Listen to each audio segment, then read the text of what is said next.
دعوت دین صحیح معنوں میں ہماری ترجیح بنے، سیریسلی ہماری ترجیح بنے.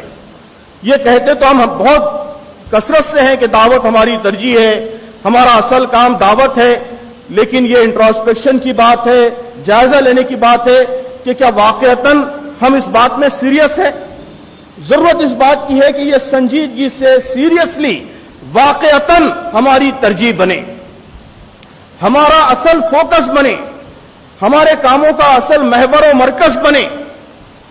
آپ نبی کریم صلی اللہ علیہ وسلم کی سیرت پر غور فرمائیے. سیرت نگاروں نے بھی یہ بات لکھی ہے، آپ بھی سیرت کا مطالعہ کریں گے تو یہ محسوس کریں گے کہ آپ کی زندگی کی، آپ کی سیرت کی ایک اہم خصوصیت آپ کا فوکس تھا کہ دعوت دین آپ کی اصل ترجیح تھی، آپ کا اصل ٹارگیٹ تھا. اللہ کے نبی صلی اللہ علیہ وسلم کی زندگی میں بھی ساری آزمائشیں آئیں، وہ سارے مراحل آئے، وہ ساری پریشانیاں آئیں جن کو آج ہم پریشانی سمجھتے ہیں. آپ کو شعیب ابی طالب کی وادی میں قید بھی ہونا پڑا، جنگیں بھی لڑنی پڑی، پتھر بھی کھانے پڑے، ہجرت بھی کرنی پڑی، گھر بھی چھوڑنا پڑا، تانے بھی کسے گئے، میڈیا پروپیگنڈا کا بھی سامنا کرنا پڑا. وہ سارے مسائل جس کا آج آپ رونا روتے ہیں، آپ کاؤنٹ کریں گے تو آپ محسوس کریں گے کہ وہ سارے پوری شدت کے ساتھ نبی کریم صلی اللہ علیہ وسلم کو پیش آئے.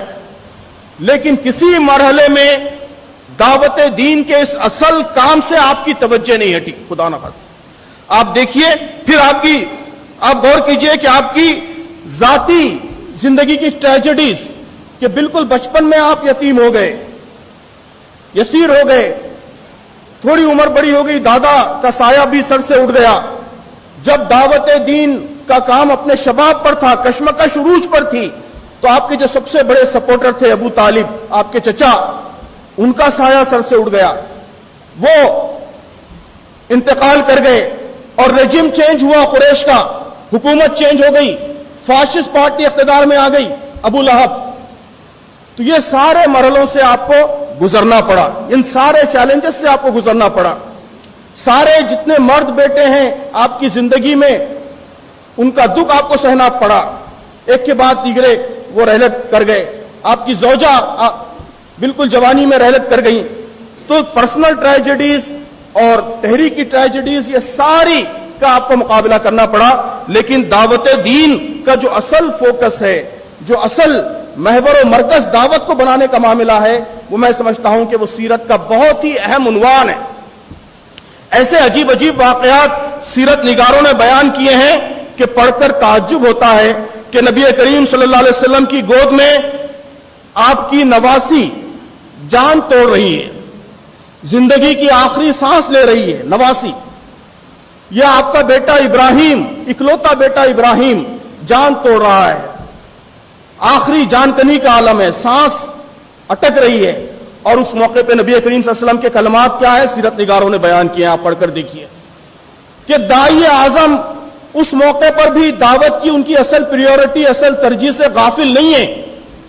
اس موقع پر بھی آپ اس محفل میں جو لوگ موجود ہیں ان کو خدا کی طرف متوجہ کر رہے ہیں، آخرت کی طرف متوجہ کر رہے ہیں، اللہ کے دین کی طرف متوجہ کر رہے ہیں.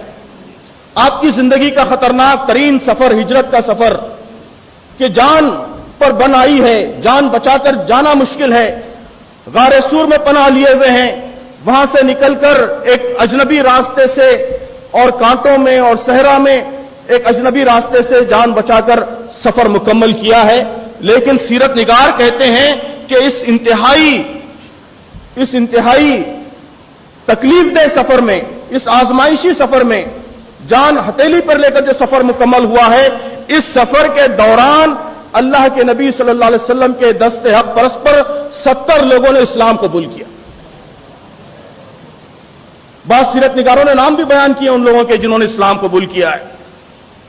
تو عزیزان گرامی، یہ حالات، یہ مسائل، یہ مشکلات اور NPR اور یہ لنچنگ فلاں فلاں، یہ سب آتے رہیں گے. یہ ہمارا محور و مرکز نہیں بن سکتے. ہمارا محور و مرکز ہماری سوچ کا، ہماری کوششوں کا، ہماری جدوجہد کا محور و مرکز انسانوں کی فکر، ان کا عقیدہ ہے. ان تک اسلام کا پیغام پہنچانا ہے. یہ راستے کی رکاوٹیں ہیں، راستے کے کیل کانٹے ہیں، ہمیں اس سے زیادہ ان کو اہمیت نہیں دینی. مسائل کو حل کرنے کی کوشش کرنی ہے یقیناً، لیکن بس انہیں آپ ایک وقتی مسئلہ سمجھیے, اس کو اتنی ہی اہمیت دیجیے. یہ ہماری کوششوں کا عنوان نہیں بن سکتا, نہ ہماری عملی کوششوں کا عنوان بن سکتا ہے, نہ ہماری ذہنی و فکری کوششوں کا, کہ ہم اس پہ سوچیں, اس پہ فکر مند ہوں, اس کے حل تلاش کرنے میں اپنی ذہنی قوتوں کو لگائیں. یہ دائی کا مقام نہیں ہے. ہمارا اصل مقام یہ ہے کہ ہم یہ سوچیں کہ اس ملک کے انسانوں کی ذہن و فکر کی کیسے اصلاح ہو سکتی ہے, کیسے یہاں کا پبلک اوپینین بدل سکتا ہے. اس پہ سوچیں, اس پہ غور کریں, اس پہ ہمارے انٹلیکچوئل انرجیز لگیں, اس پر ہماری محنت صرف ہو, اس پر ہمارا فوکس ہو, اس پر ہمارا ارتکاز ہو.